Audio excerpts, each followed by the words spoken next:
श्री कृष्ण के स्वधाम गमन के समाचार पर युधिष्ठिर की प्रतिक्रिया जानते हैं आगे। श्री गणेशाय नमः। ओम नमो भगवते वासुदेवाय।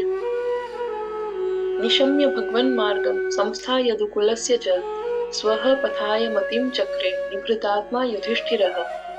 भगवान की लीला की गति तथा यदुवंश के अंत को सुनकर शांत और स्थिर चित्त वाले युधिष्ठिर ने स्वर्गलोक के मार्ग पर प्रस्थान करने का संकल्प किया।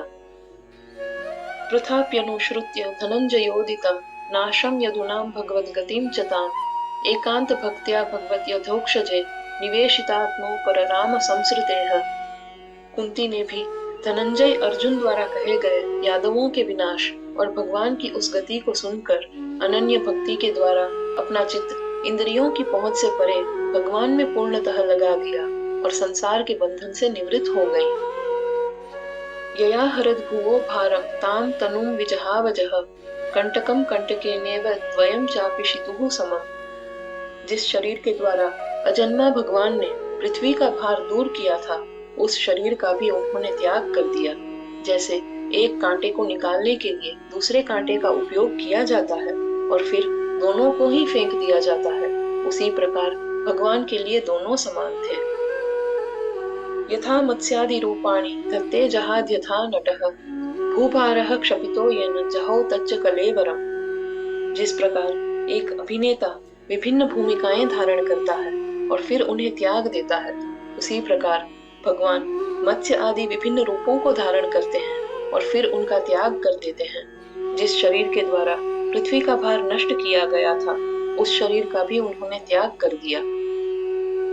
यदा मुकुंदो भगवान इमां महीं जहौ स्वतन्वा श्रवणीय सद्गतः तदा हरेवा प्रतिबुद्ध चेतसा मधर्म हेतु कलिरन्व वर्तत।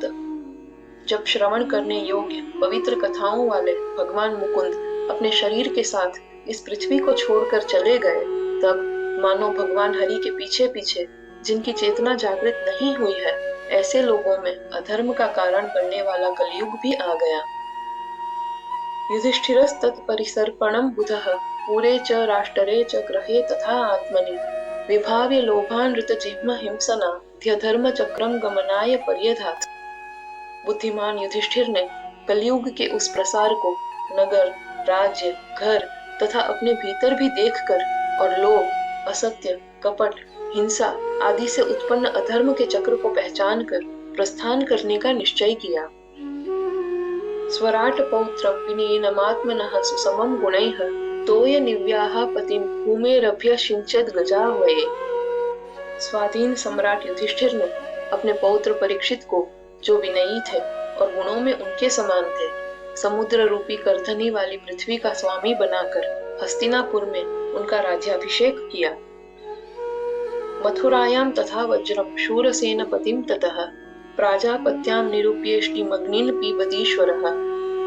तत्पश्चात युधिष्ठिर ने मथुरा में वज्र को शूरसेन देश का राजा नियुक्त किया।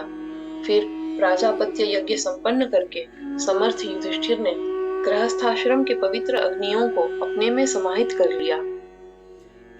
विसृज्य तत्र तत्सर्वं दुकुलवलयादिकं निर्ममो निरहंकारः संच्छिन्ना शेष बंधनः।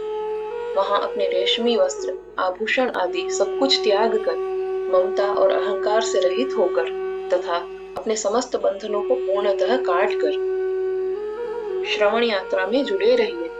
अगले भाग में यह अध्याय समाप्त होता है। श्री कृष्णार्पणमस्तु।